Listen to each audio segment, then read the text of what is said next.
So, supposedly, I'm not 100% sure, but supposedly two of the biggest corporations that, or biggest companies that make parts for vehicles in the United States, um, like especially like parts, like older vehicle parts, like early 2000s, 90s, and 80s, they're still manufacturing these parts, but two of these companies that happen to make about 80% of our parts for older vehicles around that time era,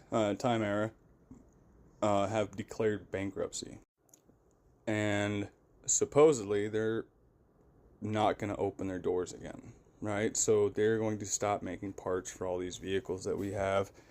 And well, I think the reason behind that is because we have all these 50 to 80 to $90,000 trucks just sitting on the lots that nobody wants. The reason why nobody wants these are because they're garbage. They are trash. Within the first 30 to 40,000 miles of you picking one up straight from the lot, you're back in the shop with a check engine light or something else going wrong. These vehicles were not built for us. They were not built for the consumer. They were built for the manufacturing company, so that way they can just push them off the line and force us to buy this garbage. I knew about a year ago when they started talking about all these dealerships going under because they can't sell any of their new vehicles. I knew this was gonna. I just watched a video just a little bit ago talking about how 90s vehicles are, basically indestructible compared to what we have nowadays, which I agree with. The problem is I knew that those corporations, those companies that are making all these vehicles that are 50 to 80 to 90, 100,000 plus, I knew that they wouldn't just let those vehicles sit on their lots forever. I knew it, and I had this crippling feeling that they were going to get rid of part manufacturers.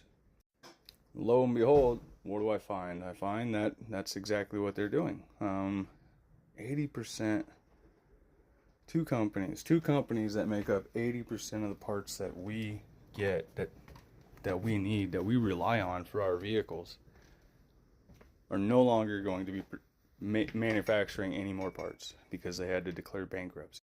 I know that's bullshit because everybody relies on them. There's no way they went bankrupt. They're going bankrupt probably because they signed a deal with these high up companies saying, hey, we need you guys to close the doors so that way we can push our vehicles off the lot.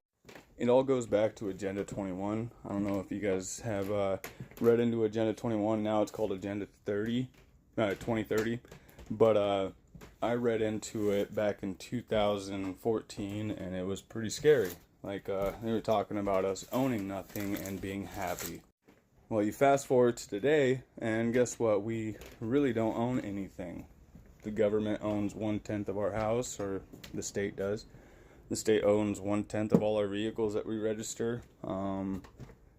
Our Netflix account or our Hulu subscriptions, our Disney Plus, all these stuff that we pay money for every month for our entertainment, for our just to watch movies.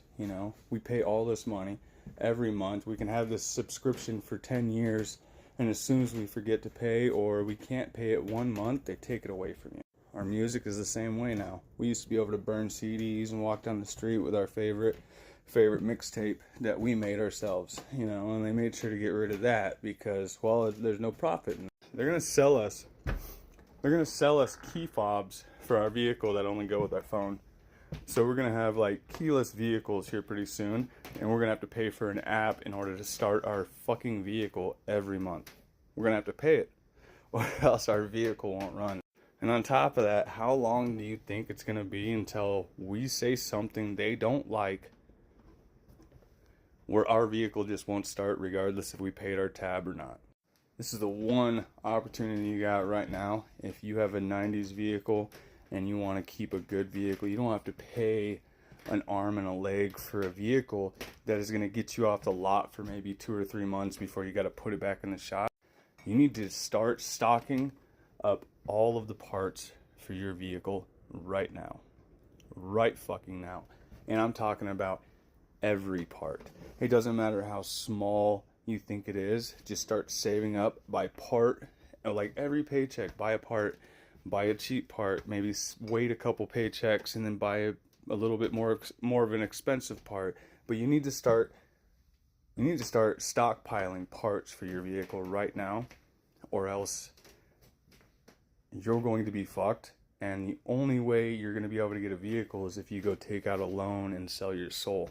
Sell your soul might be a little steep, but you get what I'm saying. You know, like, you're going to have to work for 10 plus years or 5 to 10 plus years in order to pay off this vehicle that will never ever truly be yours.